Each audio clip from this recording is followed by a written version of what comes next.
Hi guys, welcome to my OnlyFans. Today we're gonna be... Nigga, did I just catch you having fun?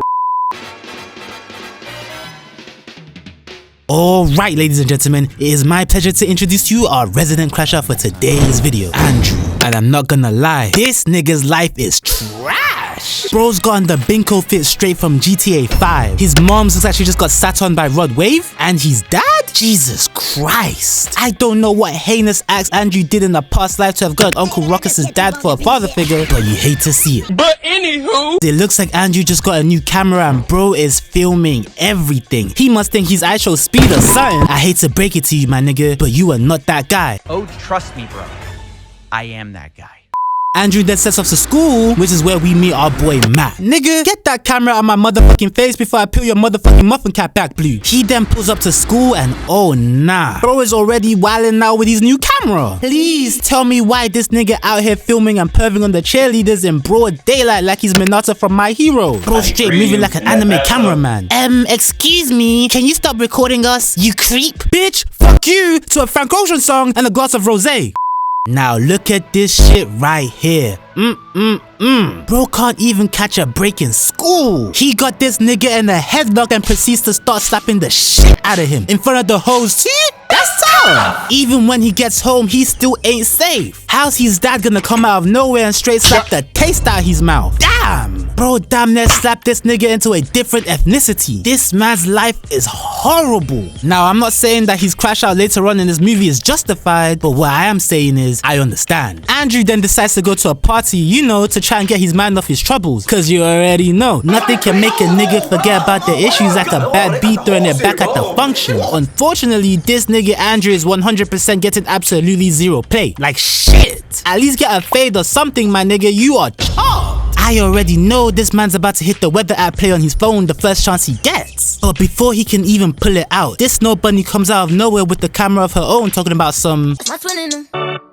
Oh, best friend, we killing him. Okay, Andrew, now is your chance. Do not fumble. But before bro can even attempt to spit game, Matt comes out of nowhere moving like Rudy Gobert with the screen. I already know Andrew is pissed. This nigga can't have shit. So let's not lie, he was not pulling that girl regardless. Bro probably has just as much riz as Speed's little brother, which is a grand total of absolutely zero. But Matt ain't doing so much better either. She asks him why he's not enjoying the party, and this nigga starts going on a philosophical tirade talking about some... The selfish intent of wanting to preserve peace initiates war, and hatred is born in order to protect love. These are nexuses, causal relationships that cannot be separate. Okay, bye. Shit! Bro is even scaring the hoes away. So after literally getting spat on in the function, Andrew decides this party is probably not for him and bounces. That's when we get our introduction to the GOAT of this movie, Michael D. Jordan. He tells Andrew to stop fucking around in the bushes and come see something cool. To which Andrew is like, okay, bet. So they pull up to what appears to be a literal hole leading to hell. Like you can literally hear the most terrifying noises coming out of that thing.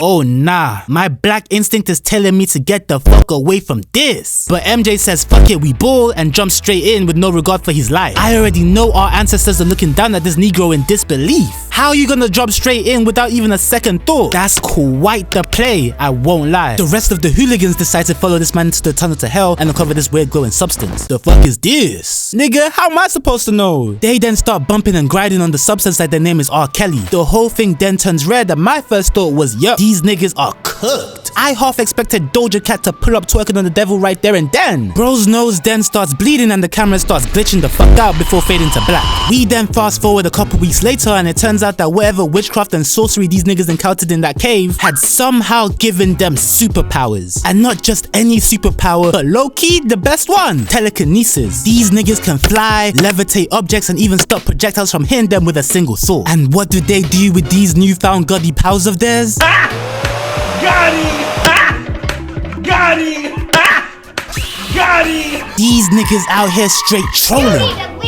And I'm not gonna lie, I would have done the same thing. Comment below what y'all would do if you had the same powers. Anyways, Andrew being the why and crash out that he is, takes the trolling a little bit too far and almost packs up this innocent nigga right there and then. Bro really threw this nigga off a cliff. off? Oh nah, they went ahead and gave Rakai superpowers. But at least the poor man didn't die. Understandably, Matt and MJ are irate. Nigga, you almost killed the dude, okay? But why are you mad? What do you mean? I'm not gonna lie, they should have known they had the second coming of King Von right there and then with the way Andrew was moving. Bro was acting like he didn't do anything wrong. Matter of fact, Andrew would only just get worse from this point on. Remember how his dad used to beat on this nigga? Well, now he's the one doing the beating. Hey, yo! Oh, you thought shit was sweet out here? Get your bitch ass off me. Man! Had this nigga laid out like Yamcha. And I'm not gonna lie, I started getting scared for Unc over here because moments before this scene, we literally see Andrew dismantling a spider like he was Vecna from Stranger Things. I do not want any problems with this man. MJ pulls up to Andrew because he knew that something was up. And he probably figured that maybe he could talk things out with the nigga. Not knowing that this man has had murder on my mind playing on repeat for the past 2 days. All of a sudden, MJ gets struck by fucking lightning.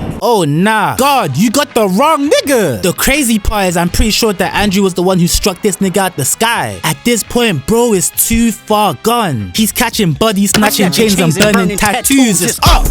Remember those bullies from earlier on in the movie? Give me your teeth, nigga. Shit! Had this nigga on his knees. This man then has the audacity to start showing off the teeth he just stole like he's an unboxing YouTube channel. This nigga is crazy. So I've been doing a lot of research and there's this thing called the the apex predator, and I think I'm him. I'm that nigga. And I'm not finna hold you, but watching Andrew crush this car like Rick Ross crushing this camel's back got me mad shook. Remember how Andrew's mom was on life support earlier on in the movie? Well, it turns out that she might be cooked, and the only thing that can help her is some medicine which this broke ass nigga can't afford. So what does he do? A, put the fries in the bag and get a job? B, crash out and rob niggas? Or C, nice, it's B nigga, it's definitely B. This menace pulls up to O Block just to tell these hooligans to run their pockets. How about you suck my dick from the back, you bitch ass nigga? And bro took that personally. He then proceeds to finger blast this nigga backwards like his name is Hiro Shishigami from Inuyashiki. If you know, you know. Bro then dashes dude over here into this car, leaving him slumped out on the back of the bumper. God damn! The rest of the hooligans try escaping, but nah, there's no way out of this. He threw this nigga onto the pavement, had bro moving like he's in a washing machine, then leaps into the air like a Kryptonian before superhero landing in front of bro, putting the absolute fear of God into this man's soul. He did not have to do all of this. Ooh, that brother's floating in the air.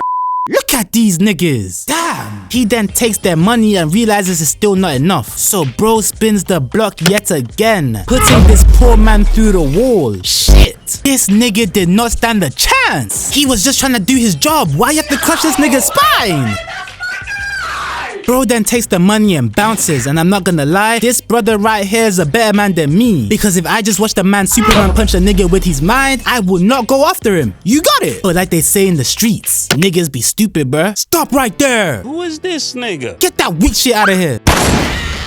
Yeah, man, things are beginning to get out of hand. Andrew then ends up in hospital after causing an actual domestic terror incident, which is where his dad finds him. After a heartfelt conversation with his son, we then learned that Andrew's mom had died off screen, so naturally his dad blames it all on him. You stupid cunt! You inbred stupid dog fucking son of a bitch! You killed your own mom, you bastard! Oh, I oughta whip your ass right here and now, but they might throw my ass in jail for child abuse. You stupid mouth-breathing, bug-eyed, ugly. Oh nah, this nigga is cooked. Terror and fear are the only words I can use to describe the feelings I'm going through right at this moment in time, as I watch Andrew drop his dad from the top of a 30-story building. Luckily, Matt was there to save bro, otherwise it would have been all over for Unc right here. But Andrew isn't done yet. Matt starts driving away with his girl, and if you look carefully in the background, you might be able to see this demon literally throw a helicopter out of the sky, causing it to crash and burn right in front of them. And I gotta say, whatever timing Andrew is on that got this nigga throwing the police officer to the stratosphere, I want no part of. He lifts Matt's car into the air, had bro praying for Jesus. Oh nah, look at the way bro is floating. This nigga is unhinged, out here looking like a crackhead Superboy in a gown. He then yeets Matt out the air, leaving his girl to fall to her death. Luckily, Matt is more clutch than Cristiano Ronaldo in the Champions League final and pulls up with the save. We love to see it. Oh my gosh, TikTok, there is a nigga floating in the sky. Like, this is totally crazy. Andrew, you need to stop. You are out of control. Out of control? Does this nigga know who I am? I am the super or the dupas. The grandmaster of Granot. Top of my class. Ruler of Ribena. The mover and shaker. Nigga, what the fuck are you saying? Oh nah, did this man just throw a bus at the nigga? Shit! But Matt didn't take that lying down and hits Andrew with a spear from God, sending him crashing through this building. They then start throwing cars at each other. At this point, I don't even know what I'm watching anymore. But I cannot lie, this is pure cinema. They finally end up landing in front of the statue looking thing over here, and Andrew, this nigga is beaten, battered and broken, yet he's still trying to put everyone in the vicinity on a t-shirt. You gotta respect the hustle. Bro really has the heart of a crash out, the will of a menace and the focus of a true YN. Obviously the Fed seeing this demon make a move tried to put him down for the count, but like his name is Sentry, Andrew stops the bullets with his mind. He then doubles it up and sends it right back at them, leaving Matt absolutely no choice but to pack Andrew up right there and then. Rest in peace.